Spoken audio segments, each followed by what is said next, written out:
Todos tenemos una forma única de mirar el mundo. Todos. Ninguna mirada es igual que otra. Hay multitud de ellas. Y todas, absolutamente todas, son importantes. La tuya, la mía y también la de alguien que ni siquiera conoces. Es cierto, existen otras miradas. Más silenciosas y más invisibles.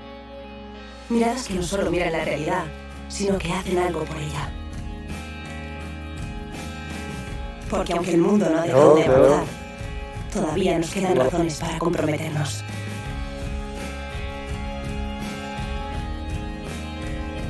Son miradas que nunca descansan, que se comprometen más allá de su tiempo, más allá de todo.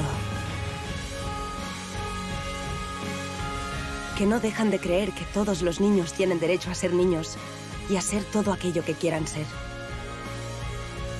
Que creen que las oportunidades no deberían pedirse, sino darse. Que las personas, de algún modo, nunca dejan de ser jóvenes. Y que una casa no debería ser un imposible para nadie.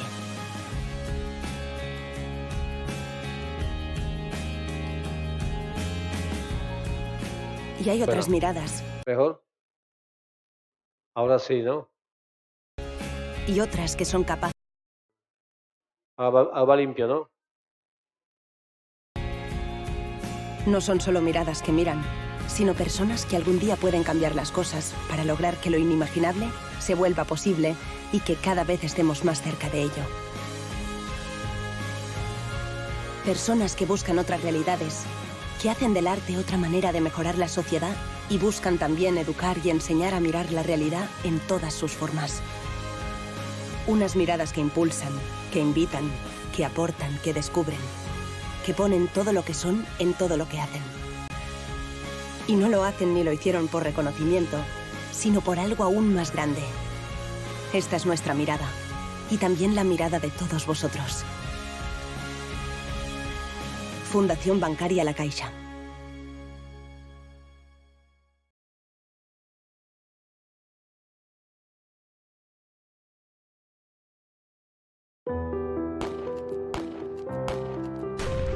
En la Barcelona de 1902, una huelga general deja 13 obreros muertos y centenares de heridos, provocando una ola de solidaridad con las víctimas.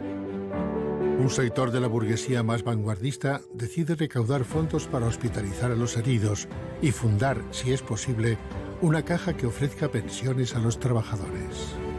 Así nace una entidad que pretende generar no solo valor económico, sino también social, y cuya evolución dependerá de las necesidades de cada época. La Caja de Pensiones para la Vejez y de Ahorros ve la luz en 1904, y con ella las pensiones para los obreros. Los beneficios de la entidad se destinan a acciones sociales como los homenajes a la vejez, actos festivos en honor a los mayores donde se les obsequia con pensiones vitalicias. Pero Francesc Moraga, su director general, decide ir más lejos e integra instituciones benéficas en la entidad.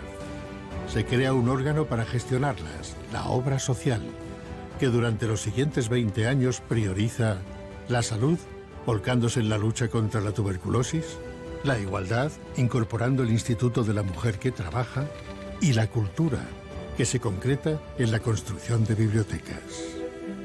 También se emprenden proyectos dirigidos a la infancia, como la integración de escuelas para niños ciegos y sordomudos.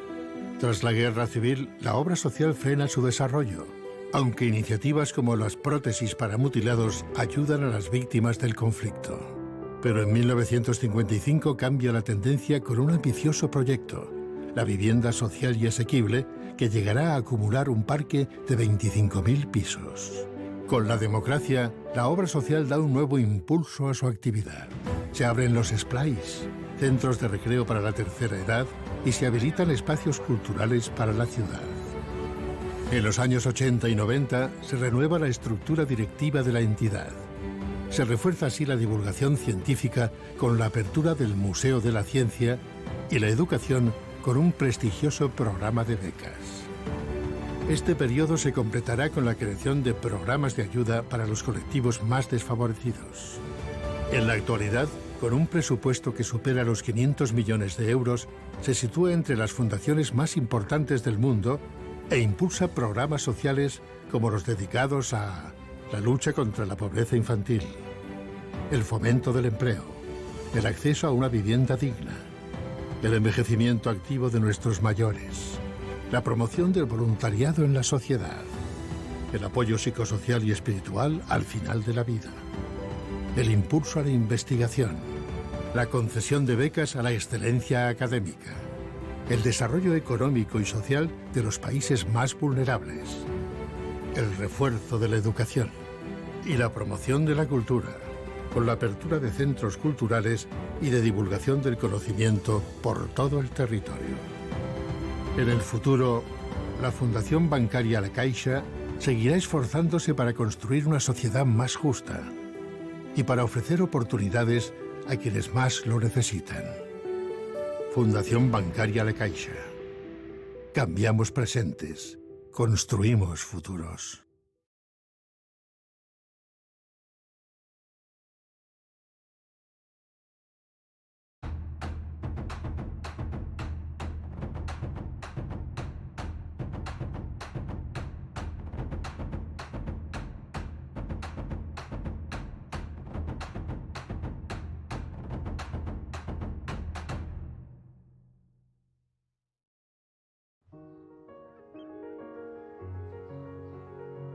Hay alguien que se levanta cada día dispuesto a brillar, que madruga sin descanso y que vela porque no nos falte luz, calor o vida, que está aunque no se le vea y nunca pide nada a cambio. Es él, y por suerte no es el único.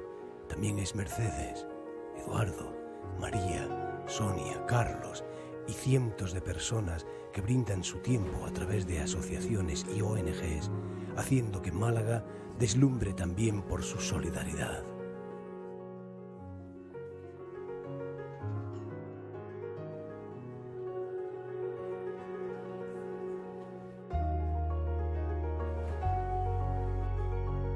Ayúdanos a que puedan continuar haciendo brillar a otros. Únete al movimiento de los soles de Málaga.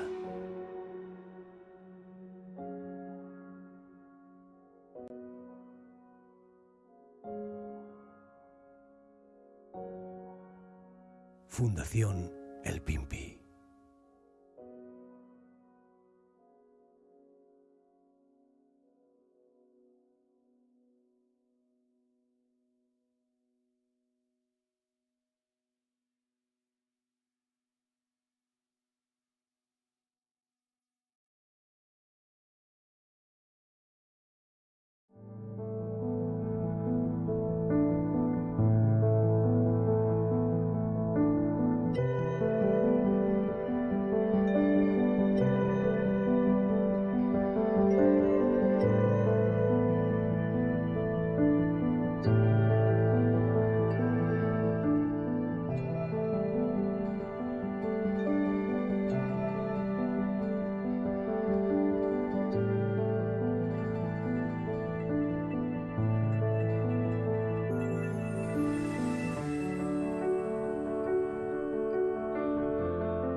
Hola, muy buenas tardes a todos los presentes. Mi nombre es David Amaya. El día de hoy pues vengo en representación de nuestra directora del Centro Madre Mar, Alicia Vicario, quien es la que dirige Lunares Flamencos.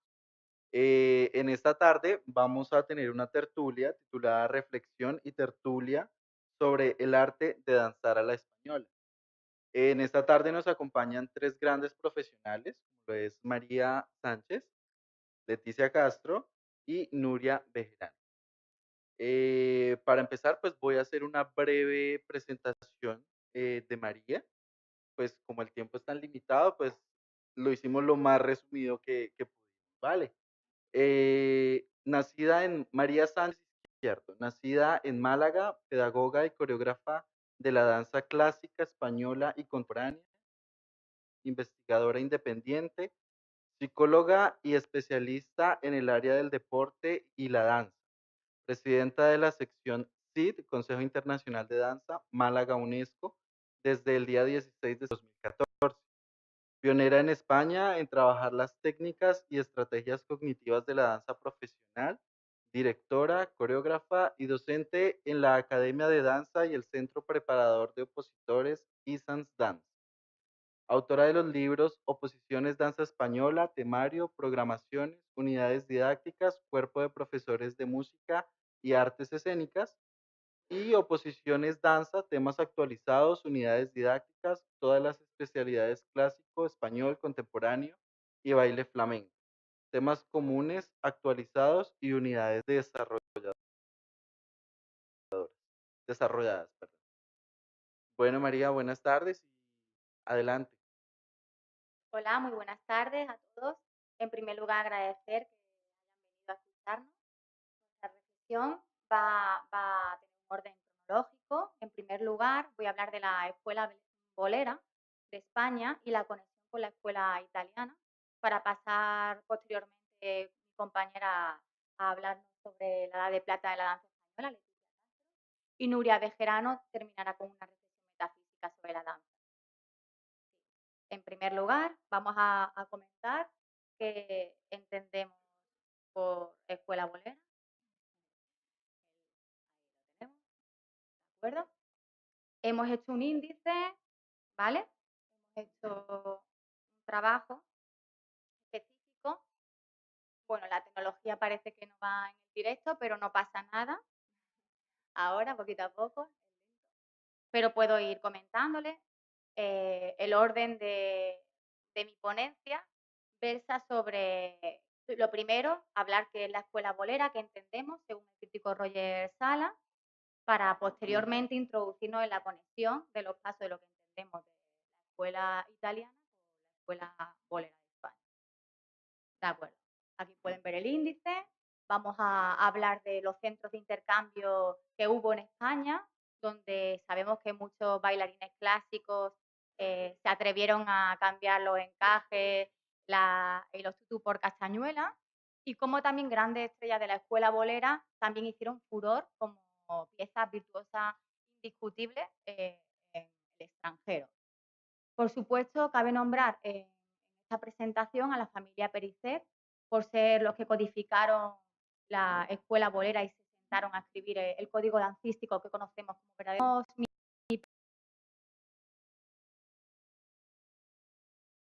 Parte con la conexión de la escuela bolera y la escuela Cecchetti, extraída la idea del bolero scoot de la investigadora Marina Grut, buenísimas bailarinas, que interpretarán una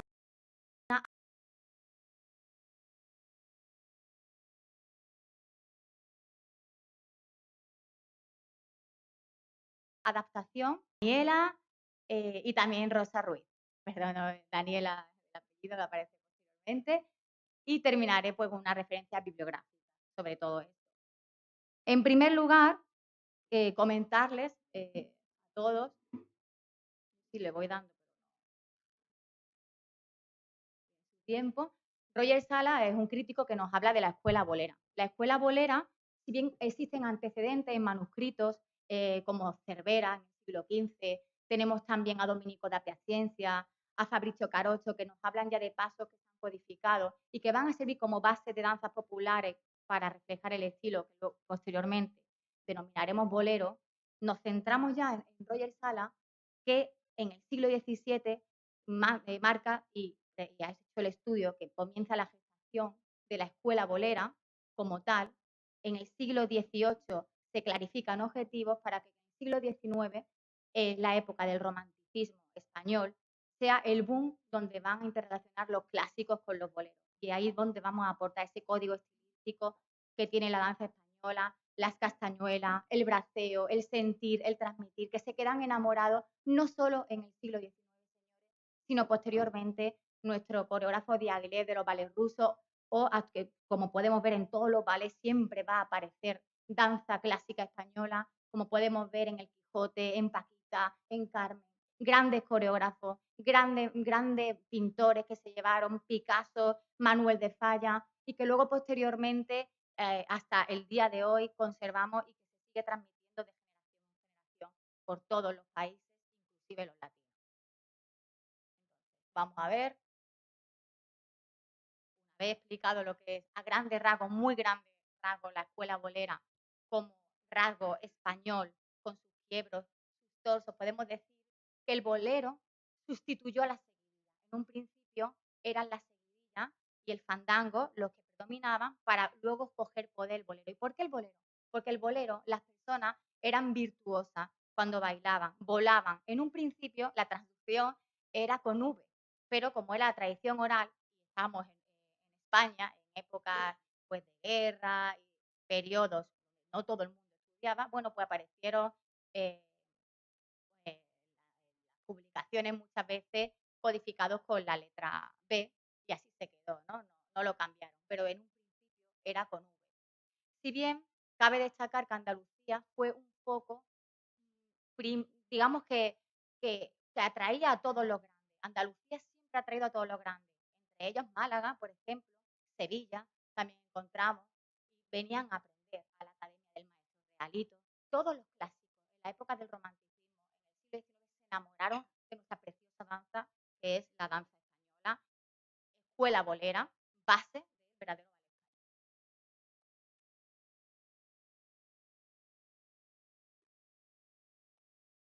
A ver, pasamos un poquito.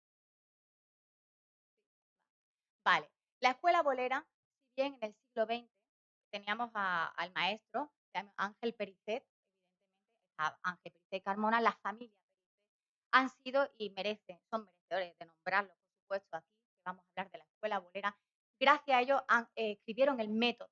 Y en un principio, ahí aparece pequeñito, sacado de Bolero School, de lo que es la traducción de Marina Brut, hablaron de 39 ejercicios que estaban compuestos, ¿vale? Por 3 grupos. Había 3 cursos con 3 niveles cada uno, ¿vale? Y entonces eso hasta el día de hoy en los propios conservatorios de danza se sigue estudiando, no igual, esa metodología no es igual. Por supuesto tenemos a la maestra Mariemma, que en Madrid también ha hecho muchísimo por la escuela bolera, pero que no nos podemos meter a hablar de todo esto, pero sí han sabido conservar esa pureza, ese estilo y estos pasos que luego vamos a ver que van a tener conexión con los clásicos que compartían esa experiencia dancística con los boleros. Sí, aquí podéis ver, por ejemplo, que España no tuvo un ballet de cour, el ballet de corte, como se hablaba, ¿no? En la época del romanticismo, pero si bien sí tenía el estilo bolero, como he comentado, que hacía a la danza innumerablemente parte, era la parte como del patrimonio dancístico y cultural que va a llegar hasta el día de hoy, ¿no? Y como he dicho, una danza virtuosa, donde vas a ver nuestra bailarina Rosa Ruiz va a interpretar ese baile de palillos, ese garbo, ese quiebro, esos esfuerzos que van a hacer características a esta danza. La escuela bolera no es danza clásica, si bien sí tiene una técnica básica de colocación de los pies, desde la colocación corporal, pero tiene un aire propio español que bebe del folclore, que lo hacemos académico, por supuesto, y que le da su estilo. Y no podemos olvidar ese toque de palillo que muchísimos grandes bailarines intentaron imitar, como Fanny Esler, la cachucha, y lo tenemos incluso la mismísima Ana Paulova. Pero no fue tan fácil, no llevaron a dominarlo tanto, incluso se quitó luego del propio repertorio dancístico clásico. Ahí tenemos un móvil. Vale, por aquí comentarles que vamos a adentrarnos en el periodo del romanticismo, como hemos dicho, en el siglo XIX, y que estaba sucediendo en España. En esa época, en España había una interrelación de la escuela franco-italiana con la escuela española. Y entonces todos compartían conocimientos. Unos aportaban el código estilístico clásico y los boleros pues aportaba el garbo, la gentileza, la gracia, la expresión artística, ese dominio y esa gracia que querían todos llegar a conseguir para el virtuosismo de sus piezas, sobre todo en el extranjero. Comentar que Lepic fue discípulo de Nover muy famosa también, donde se transmite también conocimientos sobre la parte histórica, pues es muy importante, una figura muy importante como profesor de ballet que también va a inculcar en su alumnado este amor por lo bolero. Encontramos bailarinas, sabemos en la época del romanticismo, la bailarina, la rivalidad siempre era algo muy común. Yo diría que una técnica hasta psicológica, sin existir la psicología como tal, porque cuando haces rivales a dos grandes se esfuerzan mucho más. Entonces estaba de moda el crear esas bailarinas rivales que incluso luego la unían para bailar, como Lucy Grant, ¿vale? Fanny Esler. Aquí tenemos, por ejemplo, dos estrellas rivales que cabe destacar que usaron también el baile bolero en sus piezas, como Sofía Foco y Mare Gay Stefan. La tenemos ahí retratadas también y son grandes estrellas que como piezas virtuosas entre actos en el extranjero, en Dinamarca, en París, siempre llevaban algo bolero que habían aprendido en España. Grandes maestros de estos bailarines, tenemos a Dolores Serral, a Lola de Valencia, porque por supuesto las estrellas, no solo las estrellas clásicas que venían, podían lucirse de esa danza española, que ponían a la moda incluso en traje. Dicen que el traje de la cachucha de Fanny Esler realmente no era como los de la cachucha de aquí de España. Sin embargo, ellos sí ponían a la moda, de repente la retrataban de una manera y todo el mundo en España imitaba a Fanny Erle, en la época del romanticismo. Hemos cogido, si bien cabe destacar que siempre guardaba el estilo goyesco en sus trajes, pero le cambiaba el color, la otra textura. Otro foco importante, no solo está Sevilla, está Madrid, está Málaga, hemos dicho, por supuesto está Barcelona. Y entonces en Barcelona teníamos figuras como Dolores Serral y Mariano Camprubí, también dieron la vuelta al mundo con la danza española y con lo que trato aquí de defender, por supuesto, que es la escuela bolera como verdadero ballet español. Londres, Copenhague. Esto es muy amplio, es muy bonito. La historia de la escuela bolera me tiraría horas y horas, pero por exposición de tiempo, pues he tenido que reducir.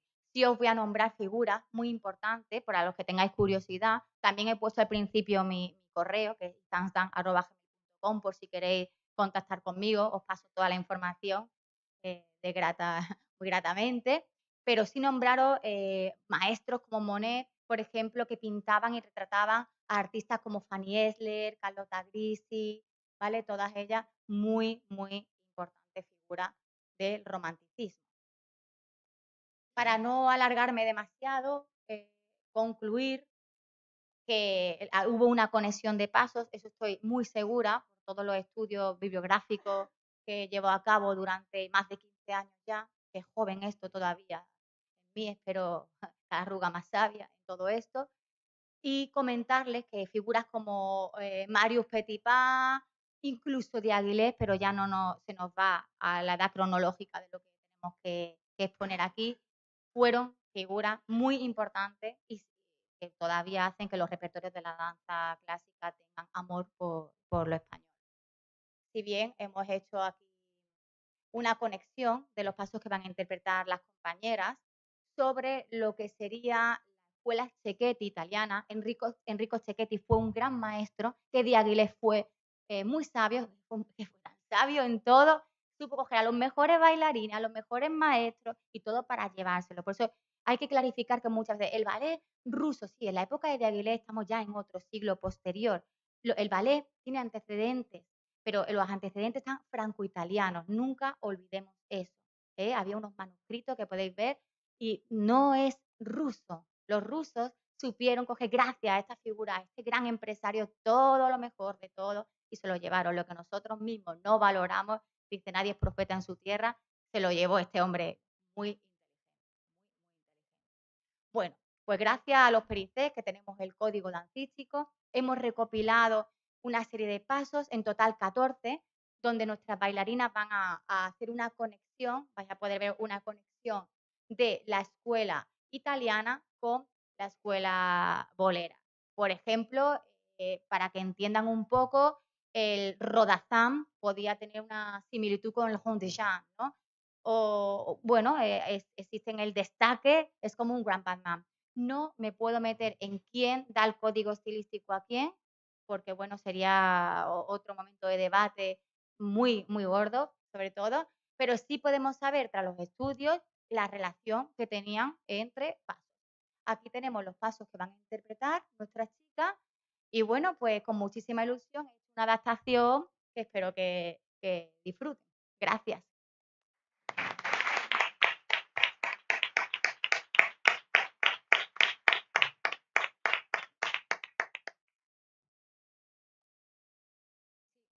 ¿Preparada? Vamos a imaginar que ellas son italianas y por supuesto la española se ve dónde está, ¿no?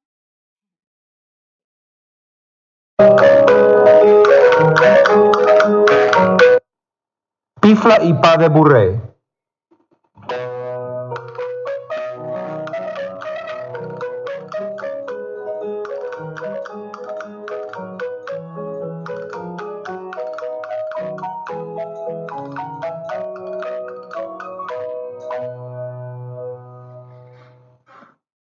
Pas de bourrée couru.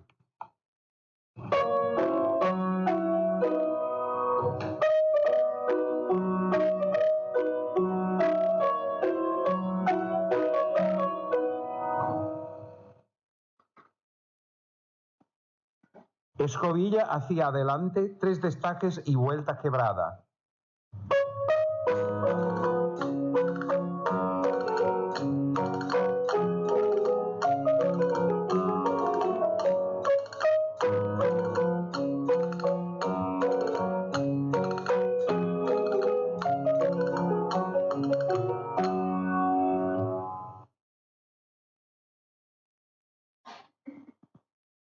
Dégagé à la seconde.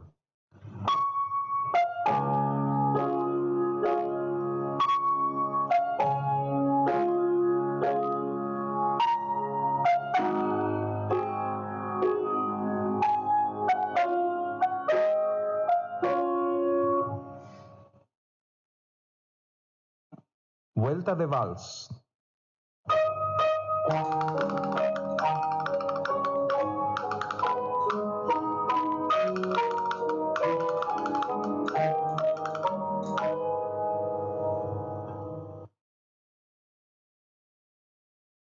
Vals.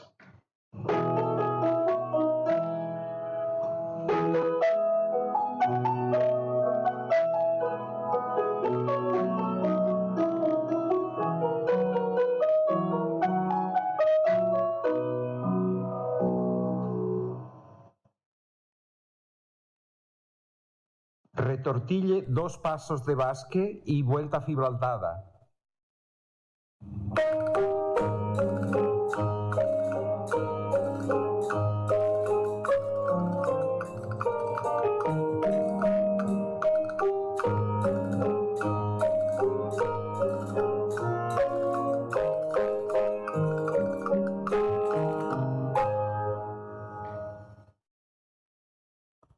Contretemps.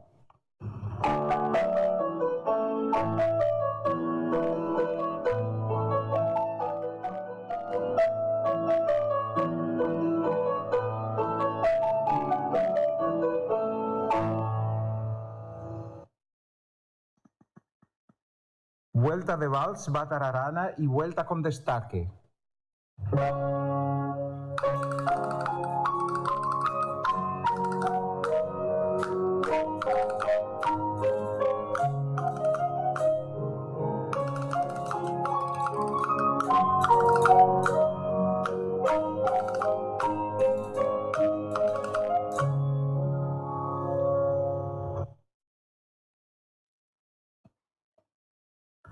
Pas pas de bourrée, dégagez y fouettez.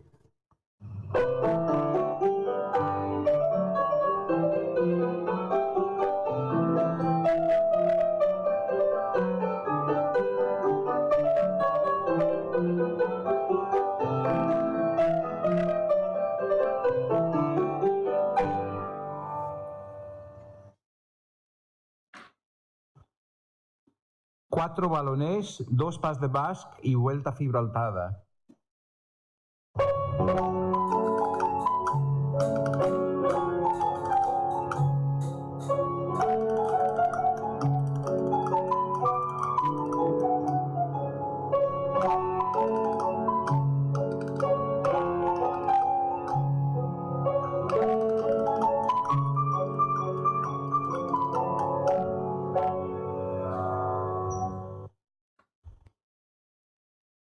Ballonnet à trois temps.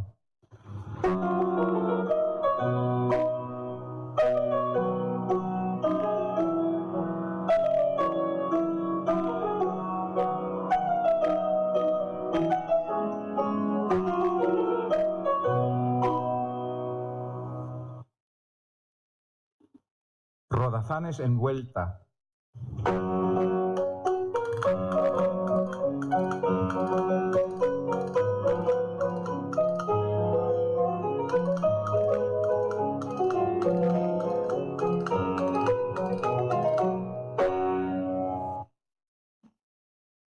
Jeter rond de jambe en tournant.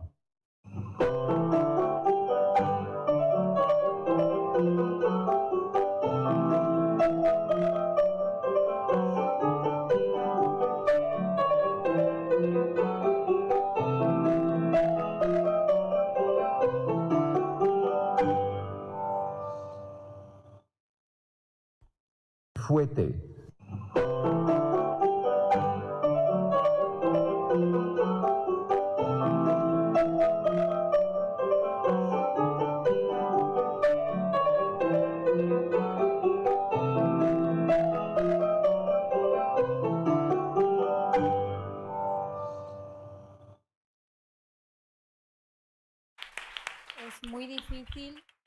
Es muy difícil ejecutar unos fotés en este espacio tan reducido.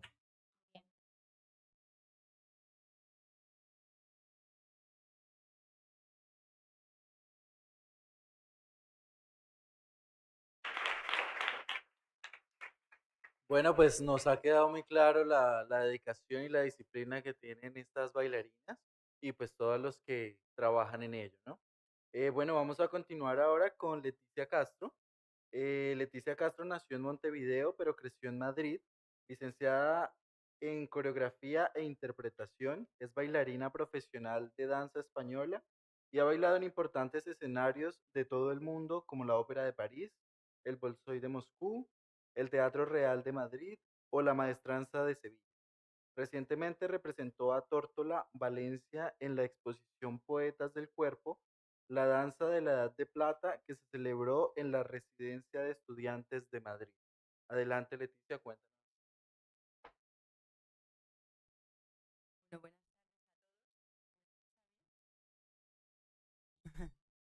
buenas chicas, estupenda, bueno, buenas tardes a todos. En primer lugar, me gustaría mucho agradecer a María Sánchez y a Alicia Vicario por haberme dejado venir aquí a compartir con todos ustedes bueno, lo que más me gusta hacer, que es bailar, y de lo que más me gusta hablar, que es la danza. En primer lugar, pues explicarles que normalmente mi forma de comunicarme con el público no es la palabra, es el movimiento, la danza, la música. Así que esta forma de ponerme en contacto con todos ustedes es relativamente nueva para mí, pero la verdad es que me siento muy a gusto con este público tan cálido y con estas dos profesionales a mi lado que de alguna manera me sostienen. Quería empezar explicando que, bueno, pues voy a hacer una breve exposición sobre la Edad de Plata en la danza española. Y bueno, no voy a dar grandes datos históricos, puesto que yo no soy historiadora, pero sí que, y además probablemente pueda haber en la sala más de una persona que sepa mucha más historia de España que yo, pero sí que vengo a compartir con todos ustedes mis conclusiones y mis impresiones como bailarina profesional a lo largo de mi carrera, lo que ha supuesto para mí la Edad de Plata y toda la trascendencia que ha tenido en mí como profesional y también en mí y en compañeros de mi cantera y también en los profesionales que hoy en día están saliendo de los conservatorios, incluso en las personas que están bailando. Entonces, bueno, pues en primer lugar vamos a enmarcar la Edad de Plata. La Edad de Plata se va a dar en todo el primer tercio del siglo XX. Empezaría en el año 1900 hasta el 1936 más o menos, aunque se dice que la Edad de Plata comienza en el año 98, ya se empieza a gestar con todos los escritores de la generación del 98. Y la Edad de Plata se distingue pues porque artistas de diferente índole se van a juntar para realizar una obra dancística. Y se llama Edad de Plata porque la precede un siglo de oro, que es el siglo del que ha hablado María hace unos minutos. Entonces, bueno, existirán diversas causas, diversos factores, diversos orígenes que harán que esta gran etapa de esplendor se dé en nuestro país. El primero de todos pues, será la situación política que se estaba viviendo, el rey que teníamos por entonces, que era el rey Alfonso XIII, que era un gran amante de las artes escénicas, del ballet y de la danza española, y bueno, pues permitió que ocurriera toda esta etapa. Pues también otro factor será que fue una época de figuras geniales que coincidieron en ese periodo. Y figuras geniales que se dieron en nuestro país, que si nos damos cuenta es un país que está lleno de una riqueza enorme de arte popular. Porque si empezamos a pensar, en cada comunidad autónoma tenemos una danza, con unos pasos, con una indumentaria, con una música. Se dice que España tiene más de 1000 danzas españolas que existen. Es decir, que es uno de los países, si no el más rico en arte popular del mundo. Y bueno, y entonces, si volvemos al siglo XX, a este principios del siglo XX, pues nos encontramos también que tenemos un ambiente cultural de vanguardias, de todos los ismos, el cubismo, el surrealismo, el dadaísmo, el futurismo. Entonces, todos estos factores se juntan y van a ser el caldo de cultivo para que se genere esta etapa tan fabulosa que va a ocurrir en este periodo. Entonces, bueno, tenemos un factor fundamental, que lo he dejado para el último, que es el factor de Diaghilev. Este hombre, como ha dicho María, tan culto y tan inteligente y tan maravilloso, pues era un promotor cultural ruso que estaba en San Petersburgo y que en el año 1909 coge a los bailarines del Teatro Mariinsky, que por entonces, bueno, los más importantes, que por entonces no eran ni más ni menos que Nijinsky, Balanchine, Massin, Fokin, Pavlova, y con ellos crea los ballets rusos de Diaghilev. Entonces, bueno, pues estos ballets van a ser muy importantes porque con estos ballets se va a revolucionar la escena de la obra balletística, ¿no? ¿De qué manera? Pues a nivel coreográfico, a nivel interpretativo, a nivel escénico y a nivel musical. ¿Y por qué? Pues porque este promotor lo que hacía era contar con lo mejor de cada casa. Pues cogía al mejor pintor, al mejor músico, al mejor compositor, al mejor escritor. Y entonces, pues, bueno, el resultado fue algo maravilloso. Y esto no se había dado antes y, bueno, toda una revolución el hecho de que de artistas de esta magnitud pues se pusieran al servicio de la danza, porque antes no se había hecho nunca, de esta manera, ¿no?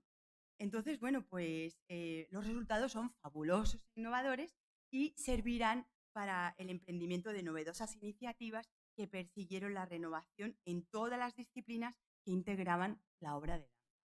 Entonces, bueno, pues se crean grandes obras como son Seresa del Pájaro de Fuego, Petrushka, Las Sílfides, El Espectro de la Rosa, es decir, obras que hasta el día de hoy se siguen haciendo. O sea, que esto fue algo fabuloso. Y bueno, pues resulta que debido a la Primera Guerra Mundial, que comienza en el año 1914, pues muchos artistas se marchan de sus países y debido a que España se declara neutral en esta Primera Guerra Mundial, pues vienen a España y se alojan en España y se refugian en España. Los ballets de Diaghilev estuvieron por toda Europa haciendo giras y se quedaron en España durante 2 años, del año 1916 al 1918, porque además es que el rey Alfonso XIII pues los apadrinó y bueno, les otorgó largas temporadas en el Teatro Real, que por entonces tenía un ballet en Madrid, y entonces estos artistas se quedaron en Madrid y bueno, pues estaban haciendo allí sus temporadas y sus representaciones y demás. Entonces esto, pues, ¿qué pasó? Al haber estos bailarines rusos y al estar todos los artistas españoles también, pues se creó una contaminación maravillosa y se nutrieron unos de otros. Y bueno, pues los bailarines rusos, como ha dicho María, pues bebían de nuestra escuela bolera y los bailarines españoles bebían de todo aquello que se estaba generando con Diaghilev y con todos los bailarines rusos, con toda esa riqueza. Y entonces, fruto de esta contaminación, surgieron grandes renovaciones en la escena española. Y una de las bailarinas que estaba por allí y que se contaminó de gran manera y que fue, bueno, que supuso un antes y un después para todos nosotros, fue Antonia Mercé, la argentina. Bueno, pues esta mujer con muy buena base académica, porque su padre era el maestro de ballet del Teatro Real y ella tuvo muy buena formación en historia del arte, en música. Esta bailarina, de alguna manera, pues cogió todas las ideas y toda la sabiduría del maestro Diaghilev y bueno, pues ella formó parte del cuerpo de ballet del Teatro Real. Más tarde se formó en los tablaos de Sevilla y de Barcelona, participaba también en todos los teatros de variedades y en los espectáculos que por entonces se daban, porque era una época en la que las bailarinas y los bailarines trabajaban en espectáculos de variedades. Entonces, bueno, pues ella como bailarina solista empezó a trabajar también más adelante y ella, pues cuando trabajaba como bailarina solista, escenificaba una depuración y renovación de los bailes regionales españoles. Entonces ella cogía todo el folclore, la escuela bolera y el flamenco y lo depuraba, lo estilizaba, intentaba buscar nuevas formas, pero sin olvidar la tradición y sin olvidar las raíces.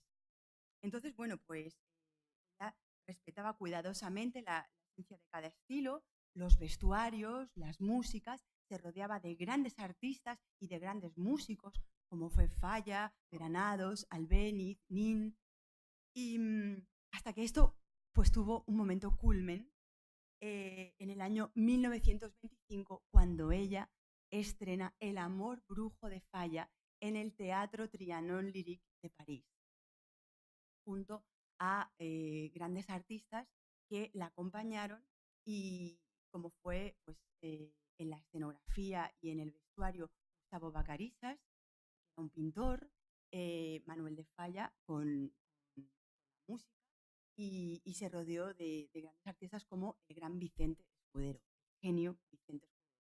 Y entonces, bueno, pues en el año 1925 estrenan esta pieza que ya se había estrenado antes con Pastora Imperio, pero ahora era una nueva versión que había hecho Manuel de Falla y que había construido con la Argentina. Y bueno, y esto supone un antes y un después, un boom absoluto, porque, bueno, pues de alguna manera fue una gran innovación, fue el fruto de muchos años de trabajo y era aspirar a la modernidad y a la estilización, pero basándose en nuestros bailes nacionales. Es decir, ella renovaba el lenguaje, pero no olvidaba de dónde venía y de dónde era, ¿no? Utilizaba toda la riqueza de nuestra tierra, los pintores, los bailarines, los músicos. Y entonces, bueno, pues fue un éxito absoluto y cambió el imaginario español. Es decir, cambió lo que para ella, lo que era para todos el arte popular, lo transformó en una obra culta. Y entonces sentó las nuevas bases de la danza española. Y son unas bases que han trascendido hasta el día de hoy, porque ella creó la danza española que bailamos hoy en día. Y bueno, que ha pasado por otros artistas que vinieron después de ella, y ahora los vamos a nombrar también. Entonces, bueno, pues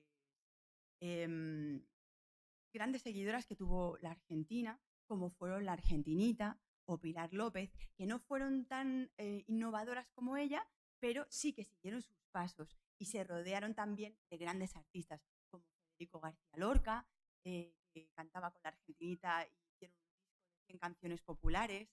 Y bueno, pues ella también participó en la compañía de teatro de Lorca, que era La Barraca, y bueno, pues estaban unos artistas y bueno, pues aquello era una maravilla. Después de la Argentinita, pues el legado de la Argentinita lo continuó Pilar López y bueno, y entonces estaban en constante búsqueda y constante renovación. Y bueno, no puedo dejar de nombrar, por supuesto, al gran Vicente Escudero, que lo hemos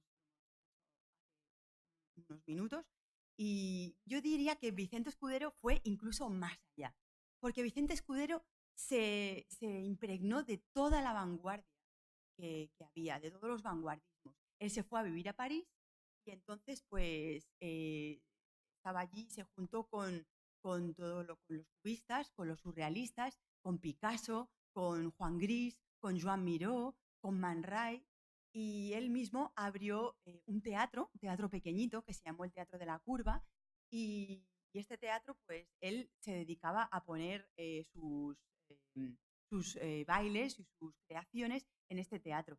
Era muy interesante porque Vicente Escudero resulta que pintaba, era un gran pintor, y él intentaba poner todas las líneas y las curvas de, de sus dibujos en su propio cuerpo.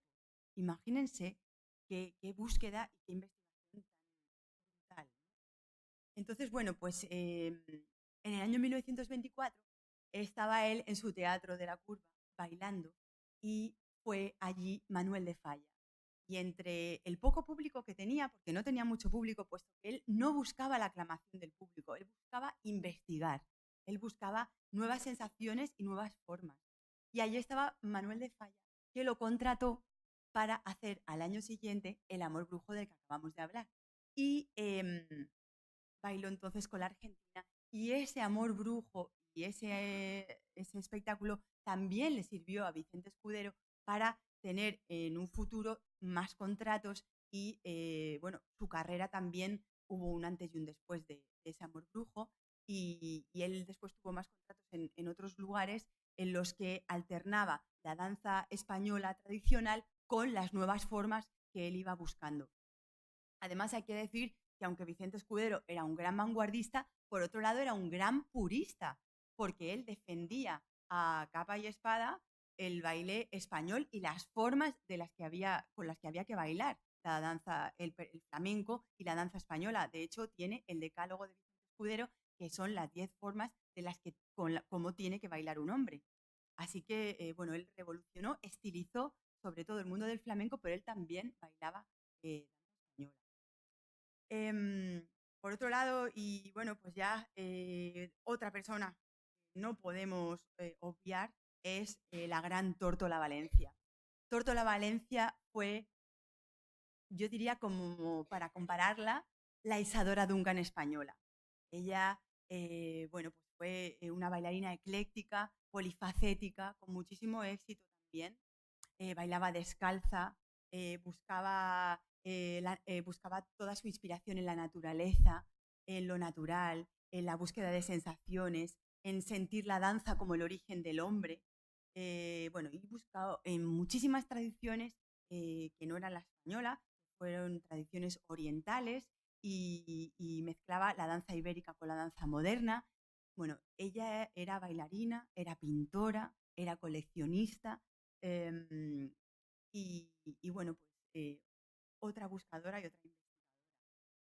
El año pasado, en la residencia de estudiantes de Madrid, tuve el gran honor de poder interpretar a Tortola Valencia con coreografía propia, y se hizo por la exposición de Poetas del Cuerpo en la Edad de Plata, que hubo una exposición durante unos meses muy interesante en la que se podía ver todo este tema que estamos hablando. Pues hicieron una exposición maravillosa y bueno, pues bailamos con música en directo y con el piano con el que tocaba Federico García Lorca y cantaba la Argentinita. Fue algo maravilloso que experimentamos. Bueno, y bueno, pues llegando un poquito al final, ahí tenemos a Granado. Llegando un poquito al final, pues me gustaría exponer las conclusiones que después de ponernos un poco con las manos en la masa de toda esta época tan maravillosa que me encanta, me apasiona, es que, bueno, las conclusiones que yo como bailarina, como artista y como persona saco y qué son las cosas que me inspiran de todo esto.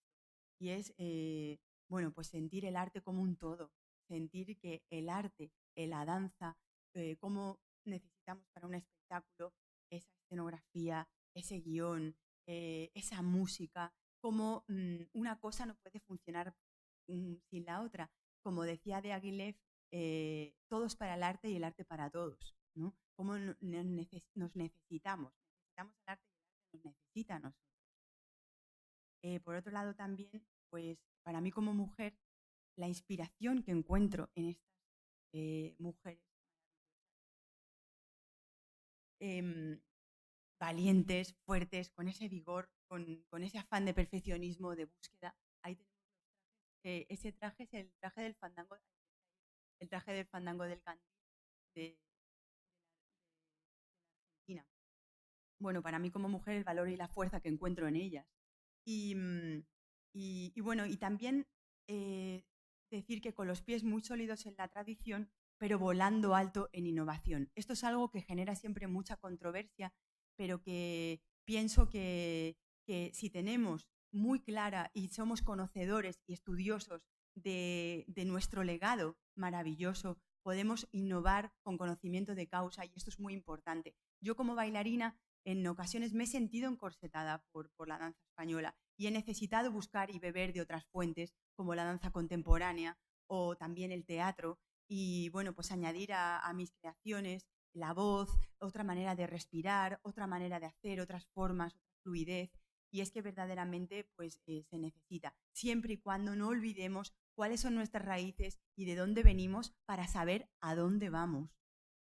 Y bueno, y finalmente, pues nada, me queda decir que y animar a las nuevas generaciones a seguir en esa búsqueda, en esa perseverancia, que es nuestra profesión, que es muy dura, pero trae muchísimas satisfacciones y muchísimas alegrías.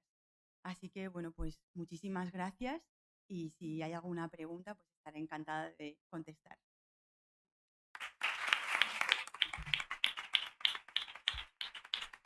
Un momento, perdón. Tenemos...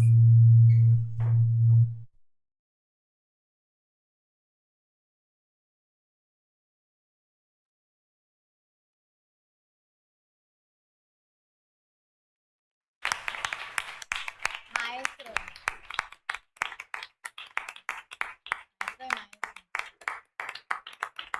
y maestro. Bueno, pues para continuar y ya para finalizar esta intervención, tenemos a Nuria Bejerano Martínez, docente, intérprete dancística, coreógrafa e investigadora, titulada superior en Pedagogía de la Danza Española y licenciada en Humanidades. Como trabajos más recientes, ha impartido docencia en la especialidad de danza española en diferentes conservatorios profesionales de danza de España, donde ha creado obras coreográficas como Recuerdos Danzados o por Taranto y Caña. Actualmente continúa su labor docente en estos centros. A continuación, pues nos va a invitar a reflexionar acerca de la danza, haciendo un recorrido por su proyecto de investigación, análisis de la dimensión metafísica de la danza. Adelante, Nuria.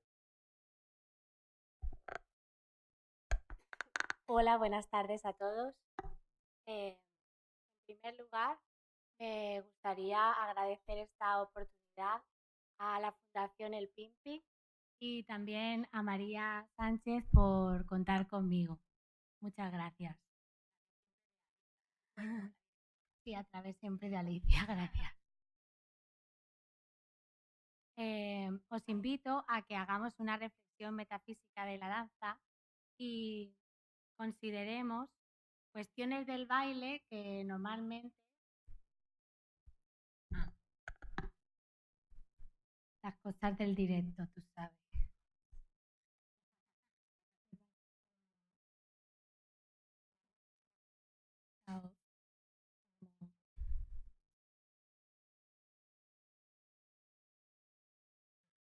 Ok, vamos a ver cómo me organizo.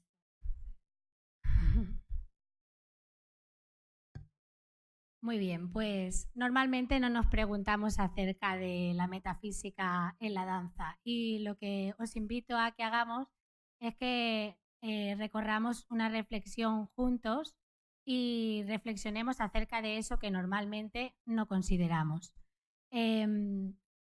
Esta reflexión está basada, como ha dicho anteriormente el compañero, en un proyecto de investigación que realicé durante el 2013 y que todavía sigue nutriéndose de nuevos conocimientos que sigo haciendo en mi reflexión docente e intérprete. Y vosotros os preguntaréis, ¿pero metafísica? ¿Eso qué es? ¿Eso es de bachiller, por ejemplo? ¿O eso para qué sirve? Bueno, pues espero que después de estas palabras que voy a decir acerca de la metafísica de la danza, le encontremos una utilidad mayor. La metafísica intenta responder a las preguntas de qué existe y quién existe. Si responde a qué existe, desvincula en una ciencia de la ontología. Y si responde a quién existe, pues normalmente se ocupa la teología. Lo que a mí me movió a interesarme por todo esto es cuando te preguntas qué es la danza y le preguntas a la gente, oye, para ti, ¿qué es la danza? Y te dicen, pues yo creo que es la expresión del alma mediante el movimiento. Y digo, ¡guau, qué bonito! ¿Pero qué es el alma? ¿Cómo puedo lograr yo conectar con eso para interpretarlo? Y me mueve pues como docente y también porque estamos muy pendientes muchas veces de los parámetros técnicos y no llegamos a expresar. Y a lo mejor en clase nos dicen expresa, pero ¿cómo expreso? ¿No? Entonces eso es lo que a mí me movió. Y desde un vago análisis estructuralista, gracias, un vago análisis estructuralista del arte de la danza, desde lo que sería la capacidad expresiva desde la semiótica, podríamos decir que la danza contiene unos parámetros técnicos que englobarían todo lo que ha estado hablando Leticia, perdón, el arte de la narrativa, la técnica de la danza, la coreografía. Después tendríamos, como en todo hecho comunicativo, unas interferencias o ruido y después unos lenguajes intencionales, que son los que el bailarín quiere expresar algo, y otros no intencionales que se supone que dotan al arte de la danza de lo humano. Pero a mí lo que me llamaba la atención era eso que conocemos como duende, poética, qué gracia tiene, qué excelencia artística, el alma, y eso estaba englobado en estos dos parámetros, digamos que los lenguajes intencionales que tiene el bailarín y luego como humano, pues esos errores que vienen. Pero no obstante, yo seguía diciendo, pero esto del alma, ¿qué es? Es que no lo puedo entender desde lo físico, necesito ir más allá de lo físico. Y es por eso, gracias. Es por eso que lo que encontré que podría ser mi medio de estudio sería la metafísica si traducimos meta como más allá. Entonces estaría utilizando un medio correcto para lograr encontrarme con mi objeto de estudio. Realizando búsquedas en bibliotecas universitarias, también en la búsqueda en Google Academy y eso, pues lo que encontré fue un artículo que se llamaba exactamente La metafísica de la danza, de un escritor vasco que hablaba de un festival folclórico que había habido en Navarra y él determinaba que la danza era movimiento ajustado al ritmo. Y cuando hablaba de movimiento, quería decir que era energía, en tanto que Aristóteles dice que podemos dividir el movimiento en energía o entelequia. Y la entelequia tiene un fin en sí mismo y la energía no tiene un fin en sí mismo. Además, es como un constante movimiento, si os dais cuenta, la danza es como diferentes esculturas en el espacio-tiempo. Entonces sería como diferentes pasajes del acto a potencia. Cada vez que llega una escultura, de momento es potencia para un nuevo movimiento que se convierte en otra escultura y así sucesivamente. Y esto es lo que dotaría de vida, de impulso de vida al arte de la danza. Todo esto consistiría mi marco teórico, en realidad. Después es ajustado al ritmo, es ajustado porque es algo práctico. Entonces, dentro de la división que hacía Aristóteles del arte en praxis y poiesis, pues es algo que se produce pero que no imita a algo más que al humano. No imita, por ejemplo, a un, no sé, cualquier objeto. Entonces, siguió el razonamiento y dijo, es ritmo, y el ritmo, etimológicamente, viene de la palabra ruo, y la raíz de ruo es ru, y esto quiere decir fluir. Y él lo diferencia del compás porque piensa que es un ritmo interno dentro del intérprete.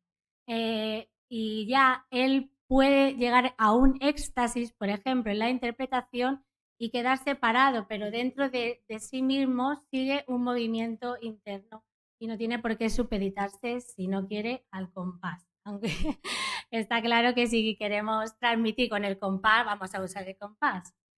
Después encontramos otros antecedentes de la época moderna, estamos hablando ya de cuando antes de que empiece toda esa revolución de los ismos, ¿no? Encontramos a Del Sartre que hablaba de que había una ley de la Trinidad y habla de alma, habla de espíritu, habla de vida y que todo eso es una unidad. Ahí os he puesto unas imágenes de su método y los gestos que utilizaba. Después también hablaba de que la manifestación del ser se podía hacer de tres tipos diferentes. Lo podían hacer a través de los sentidos, a través del intelecto o a través del corazón al que le daba una carga más moral. Después también como marco teórico encontramos a Dalcroze, que habla de que el arte de la danza, si no es para expresar un sentimiento, emociones humanas, es puro divertimento y no sería arte de la danza, entendido.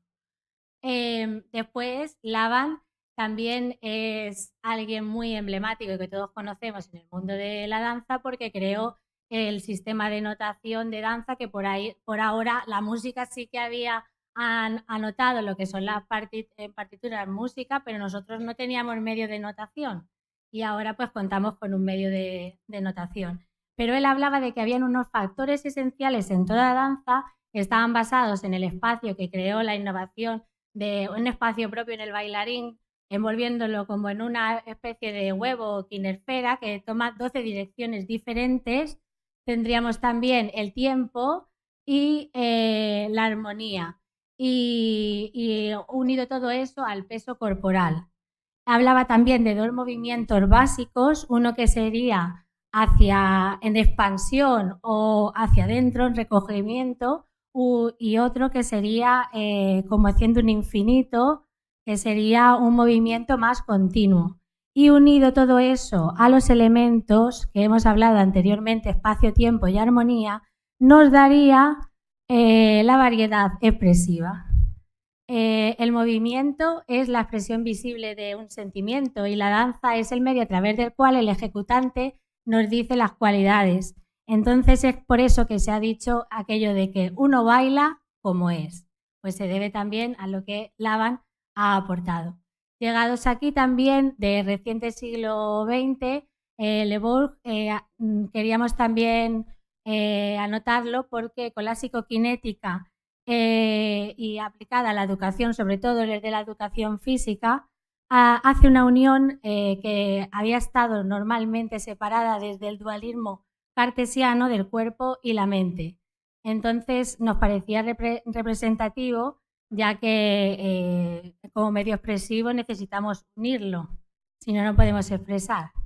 También encontramos a Isadora Duncan, que decía que la gimnasia, o sea, que el gimnasta lo que quiere es el culto al cuerpo y ya está, el movimiento por el movimiento. Sin embargo, el bailarín lo que quiere es expresar emociones hasta el punto que olvida incluso su cuerpo. El cuerpo es solamente una herramienta. Y otros intérpretes, como por ejemplo Vicente Sáez, habla de que es una forma de meditación. Tenemos también a la emblemática Alicia Alonso, que habla de que la danza es la esencia de la palabra. También Gades, que decía que es lo que liga un paso con otro, el entrepaso. Y decir que es de una de las manifestaciones más antiguas, según el historiador Bonilla, y está abierto el debate de si fue primero la música o fue primero la danza. Nosotros tiramos para la danza. Después tenemos también al crítico, investigador y escritor mexicano Dallas, que habla de que no es cualquier movimiento danza. Si no tiene una carga de significación del gesto, que se le impone el mismo intérprete, no es danza. Entonces, llegados a este punto, tuve que concretar estos antecedentes, que era mi marco teórico, y concreté mis objetivos de investigación. Quería saber si había una fundamentación de la dimensión metafísica y me basé en analizar ahora que ya sabía lo que los bailarines decían, pues la historia, y quería saber qué aspectos entonces englobaría esta dimensión. Y esto está en las cuestiones de investigación también plasmado, y también quería saber cómo influye en las demás ciencias, en la estética, pues quería saber. Después, claro, esto es una investigación hermenéutica, se trata de que he interpretado textos, entonces voy a dar también mi posición al respecto de los textos interpretados. Me he basado en diferentes autores. En Occidente he analizado textos históricos sobre la metafísica, sobre la estética, sobre la danza, y he considerado la danza en tiempos más metafísicos. En Occidente me he ido a Grecia, puesto que ahí todavía no se había dado aquella muerte de la metafísica desde quizá Kant, y me parecía más interesante porque si no me iba a perder, es muy amplio. Y todos estos autores son los que he usado, que son más bien historiadores, y algunos son los que están en el debate actual. Y en Oriente, claro, hablar de Oriente y Occidente es bastante impreciso, son diferentes culturas, pero la cultura que escogí fue la de la India, porque los Vedas creo que son de lo más antiguo que existe como patrimonio mundial, porque estamos hablando de que se compusieron en el segundo milenio antes de Cristo, si bien cuando se comienzan a escribir a partir del 1500 antes de Cristo. Pero todo Veda tiene un Upanishad al final, que es una gran enseñanza y sería contemporáneo a Grecia, porque sería alrededor de el 600, 400 antes de Cristo, y entonces estaríamos analizando algo contemporáneo, ¿no? Pues entonces comencemos. Vamos a hacer como una comparativa un poco. Yo creo que de Occidente sabemos más, vamos a ir con una línea un poco más hacia Oriente.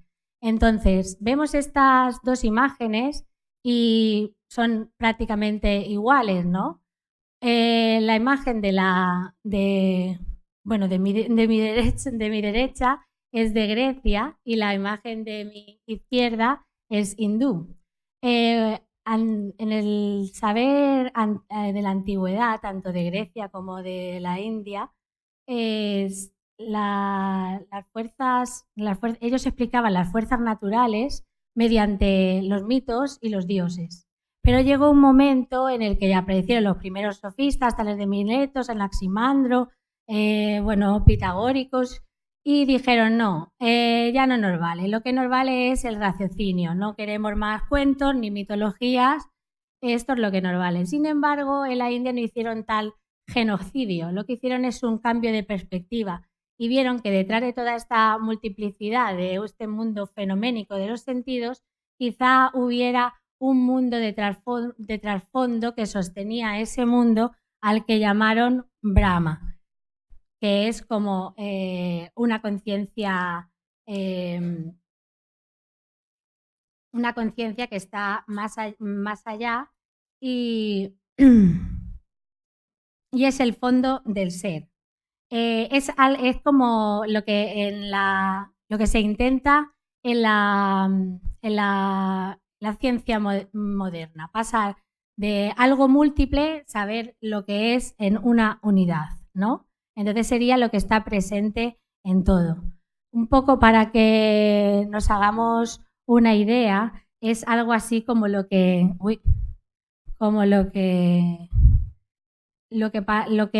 Platón nos contaba en su mito de la caverna. Tras el mundo exterior de las formas cambiantes yace una realidad única y eterna, comparada con la cual las cosas que vemos y tocamos en la vida cotidiana son meras sombras.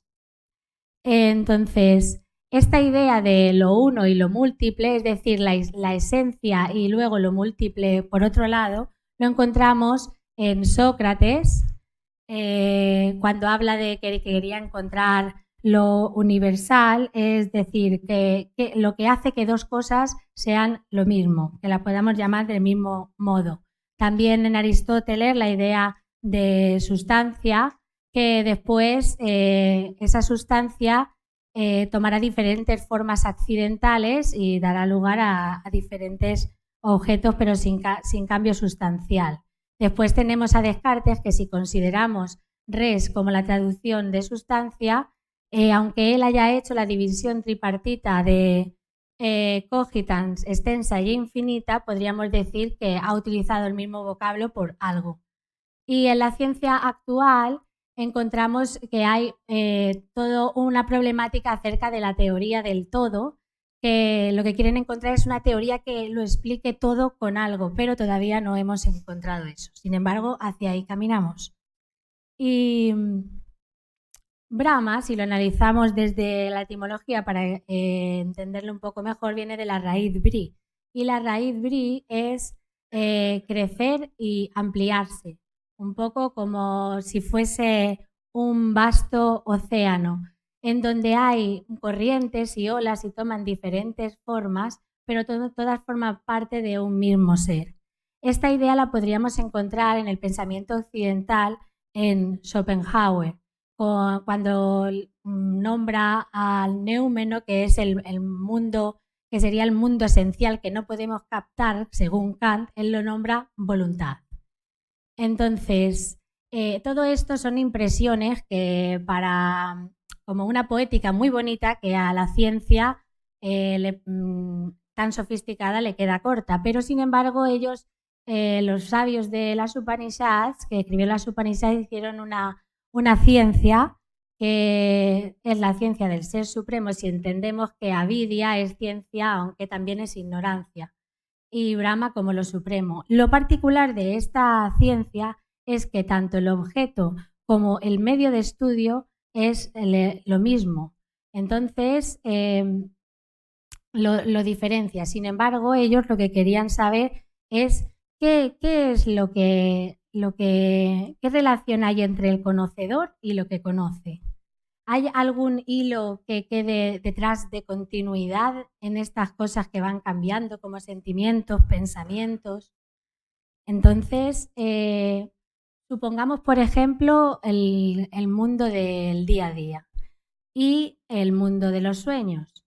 En el mundo del día a día tenemos coches, árboles, casas, pero en el mundo de los sueños no. Lo que hacemos es que mediante las impresiones que hemos captado durante el día, luego creamos nosotros en nuestra psique estos objetos. Entonces, ¿qué es lo que perdura ahí? Las cosas no son las mismas. Sin embargo, hay algo que perdura y lo que perdura es el observador. El observador es como una matriushka que tiene diversas capas en donde encontramos que los sentimientos, las emociones, la voluntad, todo eso serían las diversas capas que componen lo que en Occidente se conoce como ego o mente. Y lo que hicieron estos sabios es que trascendieron esas capas y llegaron a una conciencia de un yo por encima de ese ego, que sería, bueno, esto de la personalidad humana sería Atma. Entonces, Atma ya no es Brahma, pero sin embargo, en un estado meditativo puedes llegar a conectarte con ese océano que hemos visto antes y serían como las dos caras de una misma moneda, aunque una es individual y la otra parece que sea como el software del universo, por así decir. Lo que pasa aquí en Occidente es que nuestra tradición mitológica nos pone a lo que es esa idea de absoluto y divino fuera de nosotros mismos. Y la tradición hindú la pone adentro. Pero este debate está abierto ahora con la teoría de coherencia, por ejemplo, o múltiples mentes, aunque aún hay un debate muy abierto sobre la identidad, porque quién es el que observa, qué es lo observado.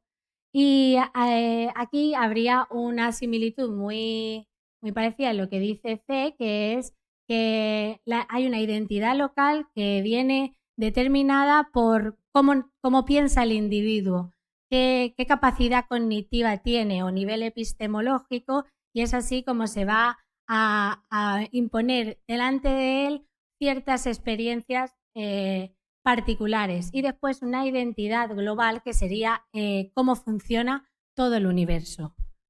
Es por eso que el frontispicio de Delfos, Conócete a ti mismo, haría de unión entre lo que es Grecia y la física cuántica y también lo que es Oriente y Occidente. Entonces yo creo que tendríamos que hablar de una universalidad de la metafísica hoy por hoy, puesto que las mismas ideas que están en unas escrituras tan antiguas son las que ahora están en debate en lo que es la física cuántica, por ejemplo. Llegados a este punto, es interesante incluir que en el pensamiento del siglo XX hubo un resurgir del mito. Es decir, lo que los sofistas habían tachado y habían dicho, no, historias de dioses no queremos, ya no podemos conocer a través de eso. pues ahora resulta que gente como Jung dice que es la mitología la base de la personalidad y del inconsciente colectivo. También su colega o menos colega Freud, según quien lo quiera interpretar, y también Lacan, que sucede después a Freud con los 4 discursos. Llegados a este punto, digamos que lo que va a determinar toda tu personalidad y todos los fenómenos que ocurren es el mito desde el que te posicionas. Y esto sería lo que a lo mejor queremos interpretar, lo que Aristóteles llamó el primer motor inmóvil. Inmóvil porque es una perspectiva, es un punto desde donde te pones a mirar, es la montaña a la que te subes y miras y dices, ah, así es la vida. Y esto es lo que nosotros creemos que es la metafísica. Y hay una cuestión interesante que habla Carney en The Shape of the Past, que habla sobre la condición humana, que es un debate que estamos ahora teniendo en el siglo XXI y en el siglo XX también. Tienes que pensar con modelos. Tu mente necesita tener modelos para poder pensar. Eso no puedes elegirlo. Lo que sí que puedes elegir es qué modelo es el que tú quieres usar para tu día a día. Entonces, llegados a este punto, después de que todo el positivismo entra en crisis y empiezan a surgir nuevas formas de posicionamiento en lo artístico, como los sismos y todo lo que ha estado Leticia anteriormente apuntando, surge un nuevo objeto metafísico que ya no son las ideas de Platón. Platón decía, solo existen las ideas. Aristóteles dijo, no necesita ser pensado un vaso para que exista, ya existe. Y después un debate ya más moderno llega a los valores, a la moral. Vale. Entonces llegamos a un nuevo objeto metafísico que es la existencia, donde están los objetos reales, ideales y los valores, y os invito a que os preguntéis desde qué metafísica te posicionas para lograr una auténtica existencia, como diría Heidegger. Esta existencia tiene una lógica cambiante como la de la danza. En cuanto es evidente que ha influido en las ideas del arte y las ideas griegas han llegado hasta albores de la modernidad. Lo hemos estado viendo en lo que han dicho las compañeras. En tiempos de Grecia la danza era protagonista, la alababan Sócrates, Platón, y la danza en Oriente la encontramos en las referencias Vedas en diferentes pasajes. El de Goloka, cada gesto es un movimiento, Shiva, las gopis, y ahora para concluir, he tenido que hacerlo todo muy rápido, que la dimensión metafísica de la danza no es la dimensión metafísica solo de la danza, es la dimensión metafísica de toda tu existencia. Pero si tenemos que ubicarnos en la danza, diremos que responde al estado de conciencia propio, y subrayo propio porque necesita de un ejercicio individual propio e intransferible de reflexión que te posicione donde tú quieres mirar la vida, que dota de organicidad y unidad al movimiento dancístico mediante una conexión de todas las partes, cuerpo, mente, alma y corazón, con el todo, que permite al bailarín expresar cualquier idea o sentimiento mediante el movimiento. Sin este estado de conexión no hay danza, pero no se engañen, tampoco hay cualquier otro arte. Entonces, bueno, para ponerlo en una taxonomía, digamos que sería el paraguas o la plataforma desde la que nos posicionaríamos. Como primera la cosmovisión en la filosofía de vida en la que te posicionas. Después es ver también lo digo por todos los bailarines que están aquí, ¿qué te ayuda a ti para interpretar? Pues ver que tú puedes encarnar otro personaje y que puedes usar tu psique para coger, ¿cómo piensa este personaje? Tenía tales ideas, entonces voy a encarnar estas ideas, aunque yo no me identifique con esas ideas, pero en este momento las uso. Y todo eso en pro del arte, la técnica que queramos utilizar, en este caso el cuerpo, espacio y tiempo, filtrados en capacidades. Llegados a este punto, pues habría una perspectiva en la que me hago muchas más cuestiones, porque esto es un no parar, y compartir un poco de bibliografía y decirles que, bueno, ahora cuando digan que la danza es una forma de vida, a lo mejor tenemos un poco más de fundamentación de por qué decir que es una forma de vida. Así que muchas gracias y, bueno, muy agradecida, infinitas gracias.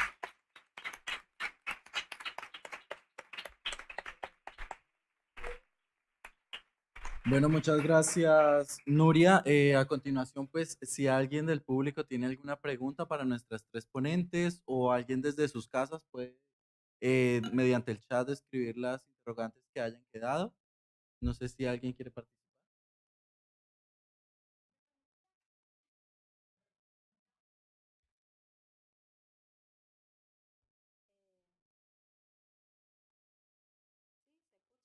Bueno, yo más que preguntar, lo primero quiero dar las gracias a las tres.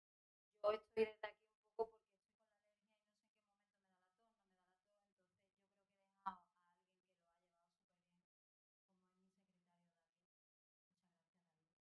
Y bueno, antes de nada, me ha encantado la parte de la chica, bueno, me ha encantado todo, pero la parte de la chica porque realmente se ve la diferencia de carácter entre la danza española, que es muy importante que hoy en día se sepa, porque nos estamos confundiendo, y el carácter de la danza clásica. Creo que siendo algo que tenemos esa base clásica, no tiene nada que ver a la vez que se interpreta. Entonces, el momento de diferencia entre un grupo de baile y la solista ha sido de verdad interpretado súper bien porque se ha visto la diferencia de carácter. Después, me ha súper encantado la historia porque, bueno, siempre, aunque tú sabes, pero hay momentos que tú has estado diciendo donde yo decía, Leticia, eso no lo sabía y me ha encantado. Me ha encantado porque estos sitios donde todo el mundo puede llegar a conocer. Tú puedes leer y conocer una parte de la historia, pero realmente nunca la conoces toda. Entonces, si nos reuniéramos más, yo sé que hay mucha gente de aquí que no sabe danza española, pues se queda un poco como diciendo, no sé de qué está hablando, a otros sí les suena, a otros no. Y la parte tuya, te digo algo, sé que estaba muy nerviosa, que ha sido todo tan rápido, que no nos ha dado tiempo, pero yo sí te voy a decir algo. Realmente todas esas preguntas, todo lo que te has dicho, todo me lo preguntamos cualquier bailarín. O sea, yo porque bailo. ¿Y qué es lo que quiero expresar con esto? No lo sé. Yo sí lo sé. Lo aprendí de muy chiquita, gracias a Dios. Yo bailaba desde pequeña y con 6 años ya estaba en el espectáculo bailando con la Carmona en Raza Show. Bailaba y era todos los fines de semana bailando. Y un día muy jovencita, dije, ya no quiero volver a bailar más el arte nacional. Porque realmente descubrí por qué quería bailar. Yo quería quitarme todas esas máscaras que no sabía cómo quitarme a través de la danza. O sea, yo quería expresar cosas a través de la danza. Fíjate que cuando yo estoy en un sitio, yo muchas veces no soy yo, soy mi personaje. Pero sin embargo, cuando bailo no. Yo no puedo interpretar un personaje. Entonces, lo descubrí y sabes dónde bailo. Yo soy profesora de diseño, profesora, y yo donde bailo es en el salón de mi casa. Bailo a los que ya no están. Un día me siento feliz y quiero bailar, pero no necesito ese público. Comprendo que hay personas que sí lo necesitan, pero yo no. Entonces, tu parte me ha súper interesado y me ha interesado porque lo estaba viendo y aunque era muy rápido, había momentos en que no podía seguirlo porque comprendo que no tenemos tiempo, pero sí es verdad que es la pregunta que muchos bailarines se están haciendo. Estas chicas mismas están diciendo, ¿yo por qué bailo? ¿Qué quiero expresar? ¿Y por qué hago yo esto? Súper bien. Me ha encantado. Muchísimas gracias, la verdad. Y ahora creo que van a decir algo más para terminar.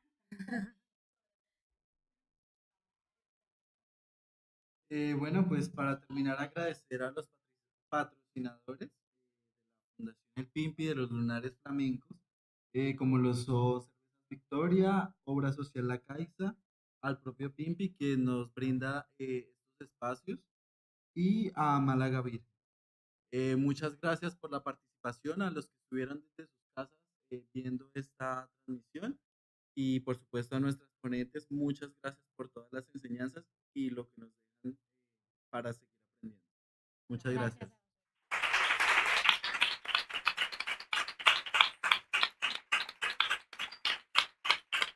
Se me olvidaba, perdón. Tenemos aquí unas bolsitas, las de Lunares Flamenco, Lunares El Pimpi, para que las llevemos.